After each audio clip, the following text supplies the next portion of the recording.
दोस्तों आज की क्लास में हम डिस्कस करेंगे फॉर्म के आधार पर वर्ब के प्रकार। तो ज़्यादा टाइम वेस्ट ना करते हुए शुरू करते हैं आज की हमारी वीडियो। सबसे पहले आप हेडिंग लिखेंगे verb.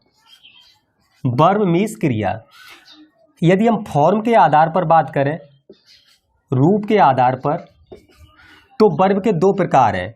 First finite verb, finite verb, और second non finite verb, non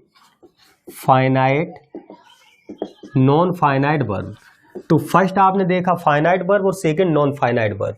अगर हम फाइनाइट वर्ब की बात करें तो वे वर्ब जो वाक्य के सब्जेक्ट और टेंस के अनुसार बदल जाती हैं। वे वर्ब जो वाक्य के सब्जेक्ट यानी कर्ता और टेंस के अनुसार जो चेंज हो जाती हैं या बदल जाती हैं, वो आपकी फाइनाइट वर्ब कहलाती हैं। वे वर्ब जो वाक्य के सब्जेक्ट और टेंस के अनुसार बदल जाती हैं, वो आपकी फाइनाइट वर्ब कहलाती हैं। यदि नॉन फाइनाइट वर्ब की बात करें तो वे वर्ब जो वाक्य के सब्जेक्ट यानी कर्ता और टेंस, सब्जेक्ट और टेंस के अनुसार नहीं बदलती। वे वर्ब जो वाक्य के सब्जेक्ट और टेंस के अनुसार नहीं बदलती, चेंज नहीं होती, वो नॉन फाइनाइट वर्ब कहलाती हैं। और जो वर्ब सब्जेक्ट के टेंस के अनुसार चेंज हो जाती हैं, वो फाइनाइट वर्ब कहलाती हैं।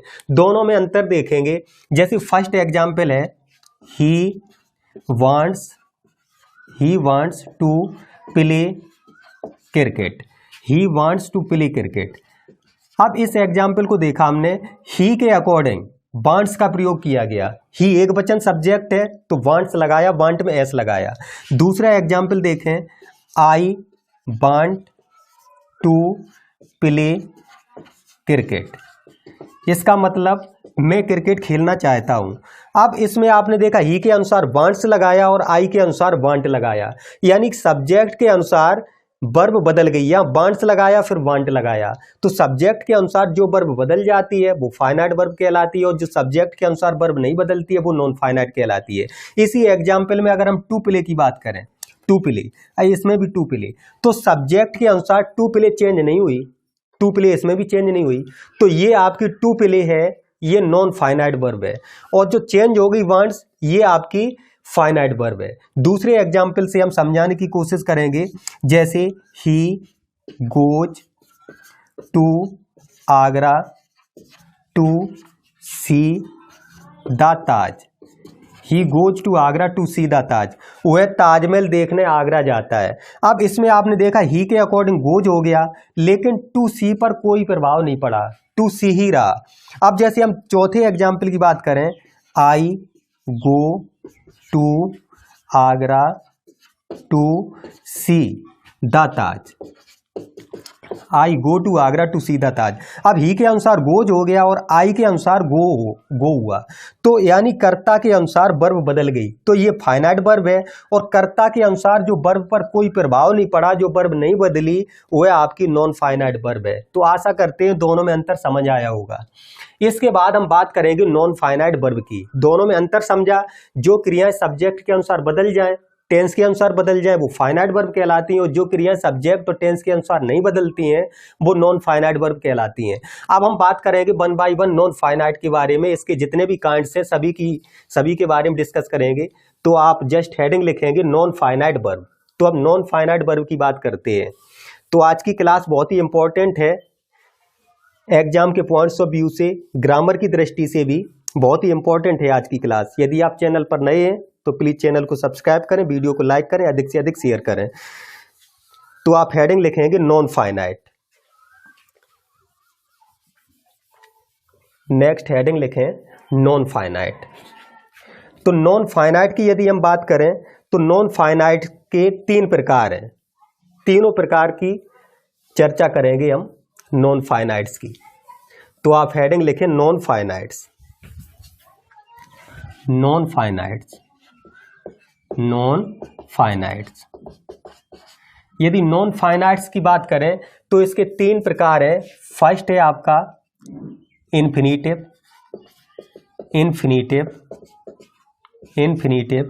और सेकंड है जेरेंड, और थर्ड प्रकार है पार्टिसिपल। पार्टिसिपल। अब वन बाय वन इन तीनों के बारे में हमें डिस्कस करना है। बहुत ही आसान है, बहुत ही सरल है, सरलतम भाषा में सिखाने की कोशिश करेंगे। तो देखिए, इन्फिनिटिव, इन्फिनिटिव का मतलब होता है वर्ब की फर्स्ट फॉर्म से पहले टू लगा देना, वर्ब की फर्स्ट फॉर्म से पहले टू लगा देना, तो इन्फिनिटिव बनता है आपका। इसके हिंदी अनुवाद में ना शब्द आता है, हिंदी अनुवाद में ना शब्द आता है, और ये नाउन का कार्य करता है, नाउन यानी संज्ञा का कार्य करता है। यानी वर्ब की फर्स्ट फॉर्म में के पहले टू लगाने से इन्फिनिटिव बनता है। इसके हिंदी अनुवाद में ना शब्द आता है और ये नाउन का कार्य करता है। इसके बाद जेरेंड की बात करें तो इसमें वर्ब की फर्स्ट फॉर्म में आईएनजी लगाने से जेरेंड बनता है, और इसके हिंदी अनुवाद में ना शब्द आता है, ना शब्द आता है, और ये भी नाउन यानी संज्ञा का कार्य करता है। इसके बाद पार्टिसिपल की बात करते हैं। पार्टिसिपल, पार्टिसिपल के तीन प्रकार हैं। फर्स्ट है present participle, present participle, second past participle, past participle, और थर्ड है परफेक्ट पार्टिसिपल, परफेक्ट पार्टिसिपल। यानी पार्टिसिपल के तीन प्रकार है, प्रेजेंट पार्टिसिपल, पास्ट पार्टिसिपल और परफेक्ट पार्टिसिपल। प्रेजेंट पार्टिसिपल की अगर हम बात करें तो इसमें वर्ब में आईएनजी लगाते हैं, आईएनजी लगाते हैं, और इसके हिंदी अनुवाद में कर, करके, कर करके या हुए, ये शब्द आते हैं, कर करके, हुए। पास्ट पार्टिसिपल की बात करें तो वर्ब में थर्ड फॉर्म का प्रयोग करते हैं, वर्ब में थर्ड फॉर्म का प्रयोग करते हैं। इसके बाद परफेक्ट पार्टिसिपल की बात करें तो हैविंग के बाद वर्ब की थर्ड फॉर्म का प्रयोग करते हैं, हैविंग के बाद वर्ब की थर्ड फॉर्म का प्रयोग करते हैं। तो अब हम वन बाय वन सबसे पहले इन्फिनिटिव देखेंगे, जेरेंड देखेंगे, उसके बाद पार्टिसिपल देखेंगे। बहुत ही इंपॉर्टेंट है आज की क्लास, तो आप सबसे पहले हेडिंग लिखें इन्फिनिटिव। इन्फिनिटिव की बात करते हैं तो इसकी हमने डेफिनेशन के बारे में बात कर ही चुके। इसके हिंदी अनुवाद में ना शब्द आता है और वर्ब से पहले टू का प्रयोग करते हैं, तो बहुत ही इंपॉर्टेंट है इन्फिनिटिव। तो देखते हैं इन्फिनिटिव के बारे में। सबसे पहले फर्स्ट एग्जाम्पल की हम बात करेंगे। हमने इन्फिनिटिव के बारे में बात की, फर्स्ट एग्जाम्पल देखें। जैसे first example to walk is very useful, very useful.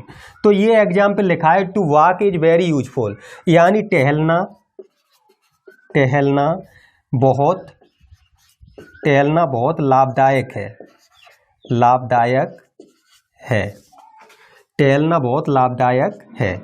दूसरे एग्जाम्पल की अगर बात करें to see is to believe, to see is to believe, यानी देखना ही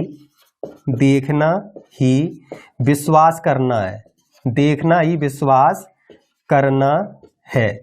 तीसरे एग्जाम्पल की अगर हम बात करें, तीसरा example to err is human, to err is human, यानी गलती करना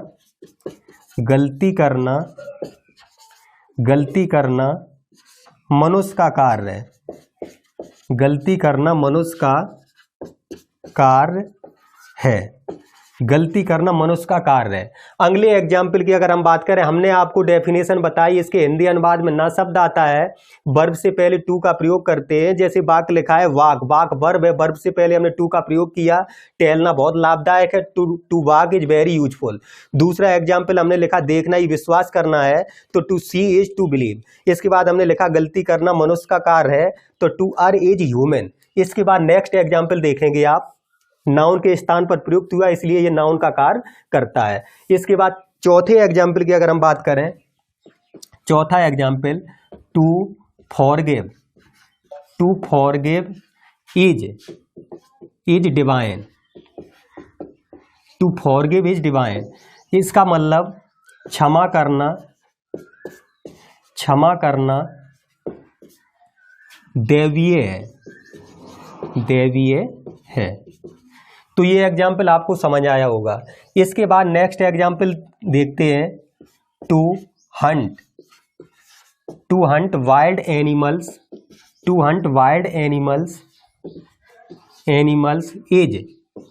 is illegal, to hunt wild animals is illegal, यानी जंगली जानवरों का शिकार करना, जंगली जानवरों का शिकार करना अवैध है। जंगली जानवरों का शिकार करना अवैध है। तो आशा करते हैं ये एग्जाम्पल आपको समझ आए होंगे। तो हमने इन्फिनेटिव के बारे में बात की। इन्फिनेटिव वर्ब में वर्ब के पहले टू लगाने से बनता है, इसके हिंदी अनुवाद में ना शब्द आता है। तो ये आपको समझ आए होंगे। अब इसके बाद हम बात करेंगे जेरेंड की। जेरेंड आप हेडिंग लिखेंगे सेकंड नंबर पर जेरेंड। आज की क्लास एग्जाम के पॉइंट्स ऑफ व्यू से, एग्जाम के दृष्टिकोण से बहुत ही इंपॉर्टेंट है। यदि आप किसी भी एग्जाम की तैयारी कर रहे हैं और इंग्लिश हम बेसिक से टॉप की ओर बढ़ रहे हैं धीरे धीरे, यदि चैनल पर आप नए हैं तो प्लीज चैनल को सब्सक्राइब करें, वीडियो को लाइक करें, जिससे एक नए मोटिवेशन के साथ हम कार्य कर सकें। इसके बाद नेक्स्ट आप हेडिंग डालेंगे जेरेंड। तो बहुत ही इंपॉर्टेंट है आज की क्लास जेरेंड। अगर हम जेरेंड की बात करें तो वर्ब में आईएनजी लगाने से जेरेंड बनता है। इसके हिंदी अनुवाद में ना शब्द आता है और ये नाउन का कार्य करता है। जैसे एग्जाम्पल देखिए आप, फर्स्ट एग्जाम्पल की बात करते हैं। जैसे सीइंग इज बिलीविंग। तो इसका मतलब हो गया देखना ही विश्वास करना है। देखना ही विश्वास करना है। सीइंग इज बिलीविंग, देखना ही विश्वास करना है। दूसरा भाग देखते हैं, स्टॉप राइटिंग नाउ। इसका मतलब होता है अब लिखना बंद करो। तीसरा एग्जाम्पल देखते हैं, अब लिखना बंद करो। इसके बाद नेक्स्ट एग्जाम्पल है रीडिंग इज हिज हॉबी। यानी पढ़ना उसका मनपसंद कार्य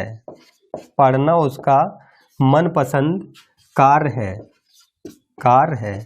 इसके बाद चौथा example barking is useful for health. इसका मतलब टहलना स्वास्थ्य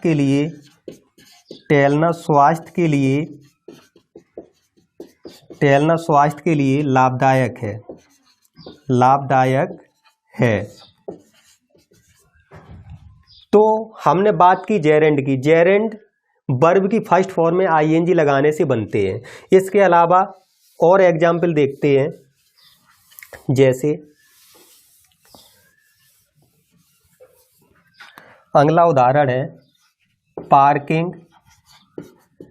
parking is not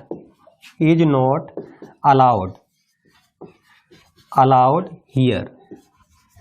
parking is not allowed here यानी यहाँ गाड़ी खड़ी करना मना है। इसके बाद नेक्स्ट एग्जाम्पल देखते हैं स्मोकिंग इज इंजूरियस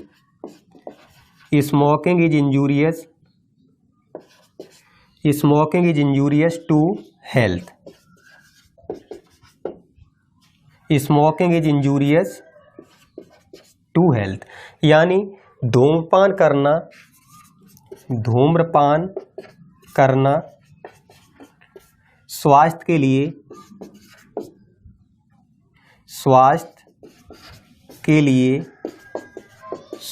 लिए हानिकारक है। धूम्रपान करना स्वास्थ्य के लिए हानिकारक है।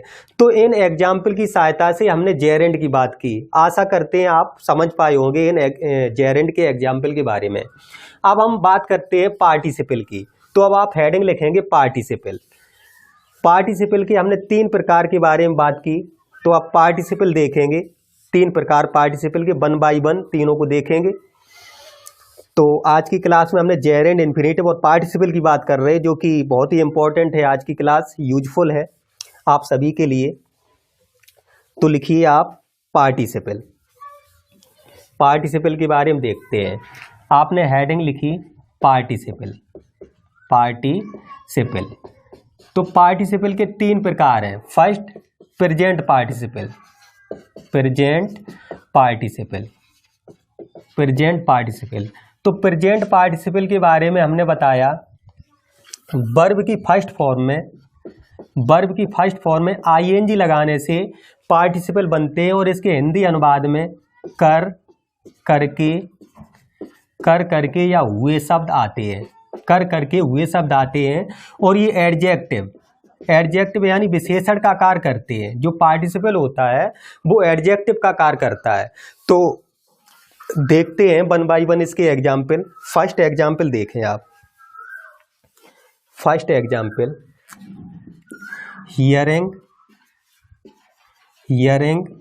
The noise, comma the child woke up. Hearing the noise the child woke up. इसका मतलब है आवाज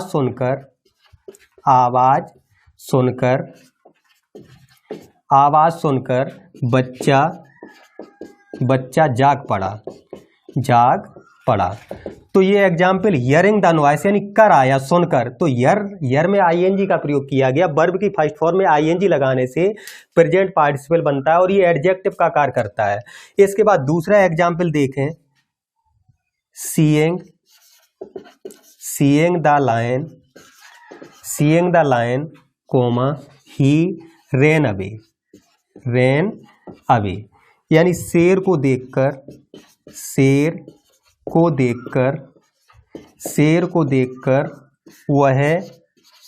वह भाग गया। शेर को देखकर वह भाग गया। तीसरे एग्जाम्पल की अगर हम बात करें तो तीसरा एग्जाम्पल देखते हैं।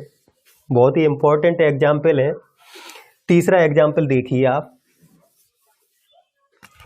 तीसरा एग्जाम्पल, आई सा द स्टॉर्म अप्रोचिंग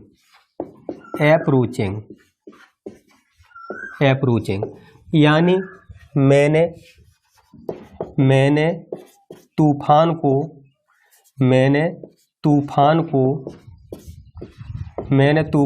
को आते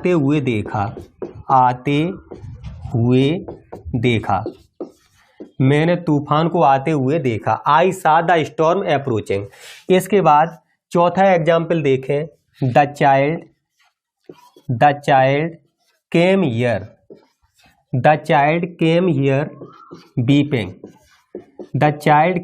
बीपिंग यानी बच्चा यहाँ रोते हुए आया। तो प्रेजेंट पार्टिसिपल में हिंदी अनुवाद में कर करके हुए शब्द आते हैं और वर्ब की फर्स्ट फॉर्म में आईएनजी लगाने से प्रेजेंट पार्टिसिपल बनते हैं और ये एडजेक्टिव का कार्य करते हैं। जैसे इन्फिनेटिव नाउन का कार्य करता है, जेरेंड भी नाउन का कार्य करता है, लेकिन जो प्रेजेंट पार्टिसिपल है ये एडजेक्टिव का कार्य करता है। इसके बाद नेक्स्ट आप हेडिंग लिखेंगे पास्ट पार्टिसिपल। तो क्लास के अंत तक बने रहिए। आपकी जितनी भी डाउट है प्रेजेंट, पास्ट, परफेक्ट पार्टिसिपल से रिलेटेड सब आज डाउट क्लियर हो जाएगी। आपको कोई भी डाउट नहीं रहेगी इनके बारे में। तो आप सेकंड हेडिंग डालेंगे पास्ट पार्टिसिपल। तो लिखिए पास्ट पार्टिसिपल। तो पास्ट पार्टिसिपल के बारे में देखते हैं। पास्ट पार्टिसिपल वर्ब की थर्ड फॉर्म का प्रयोग करते हैं। पास्ट पार्टिसिपल बनाने के लिए वर्ब की थर्ड फॉर्म का प्रयोग करते हैं और इसके कार्य इससे बोध होता है कार्य के पूर्ण होने का, कार्य के पूर्ण होने का बोध होता है। पास्ट पार्टिसिपेबल वर्ब की थर्ड फॉर्म का प्रयोग करते हैं और इससे कार्य के पूर्ण होने का बोध होता है, और ये भी एडजेक्टिव का कार्य करता है, यानी विशेषण का कार्य करता है। अब इसके एग्जाम्पल देखेंगे, कार्य के पूर्ण होने का बोध होगा। जैसे फर्स्ट एग्जाम्पल देखते हैं, ए लॉस्ट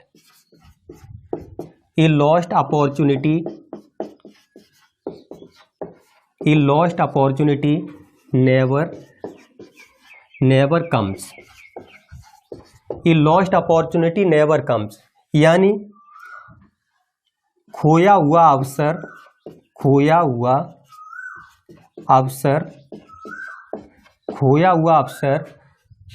वापस नहीं आता। खोया हुआ अवसर वापस नहीं आता। दूसरा एग्जाम्पल देखें, दूसरे एग्जाम्पल की हम बात करेंगे।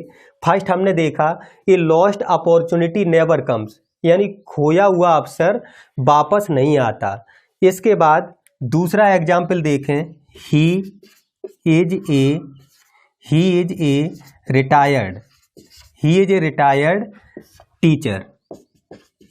रिटायर्ड टीचर, यानी वह एक अवकाश प्राप्त अध्यापक है। वह एक अवकाश प्राप्त अध्यापक है। फर्स्ट एग्जाम्पल हमने देखा ये लॉस्ट अपॉर्चुनिटी नेवर कम्स, यानी खोया हुआ अवसर पुनः वापस नहीं आता। दूसरा एग्जाम्पल हमने देखा he is a retired teacher, वह अवकाश प्राप्त अध्यापक है। यानी ये वर्ब की थर्ड फॉर्म का प्रयोग करते हैं इनके साथ। और हिंदी अनुवाद में यदि हम बात करें तो इससे ज्ञात होता है कि कार्य पूर्ण हो गया, एडजेक्टिव का कार्य करते हैं। इसके बाद पास्ट के बाद हम बात करेंगे परफेक्ट पार्टिसिपल की, तो आप हेडिंग लिखें परफेक्ट पार्टिसिपल। तो बहुत ही इंपॉर्टेंट है आज की क्लास। प्रेजेंट पार्टिसिपल के बारे में डिस्कस किया, उसके बाद पास्ट पार्टिसिपल के बारे में। अब हम डिस्कस कर रहे हैं परफेक्ट पार्टिसिपल, तो आप हेडिंग लिखें परफेक्ट पार्टिसिपल। परफेक्ट पार्टिसिपल के बारे में देखते हैं। परफेक्ट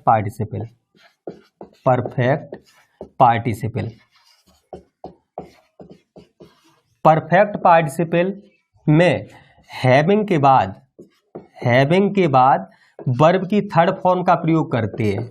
हैविंग के बाद वर्ब की थर्ड फॉर्म का प्रयोग करते हैं। ये भी एडजेक्टिव का कार्य करते हैं जो परफेक्ट पार्टिसिपल है, और इससे एक कार्य के पूर्ण हो जाने पर, एक कार्य के पूर्ण हो जाने पर दूसरा कार्य आरंभ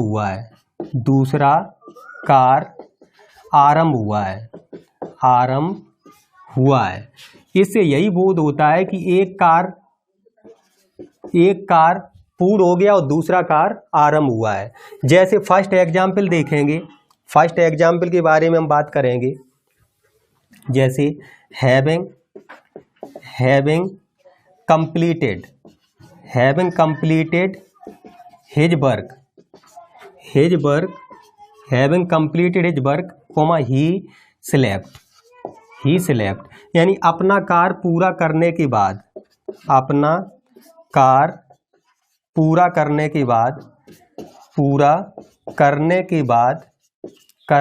बाद वह सो गया। अपना कार्य पूरा करने के बाद वह सो गया। दूसरा कार्य देखें, having taken the breakfast,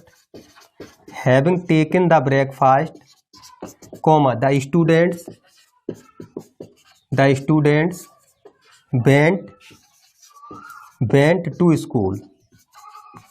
went to school, यानी नाश्ता करने के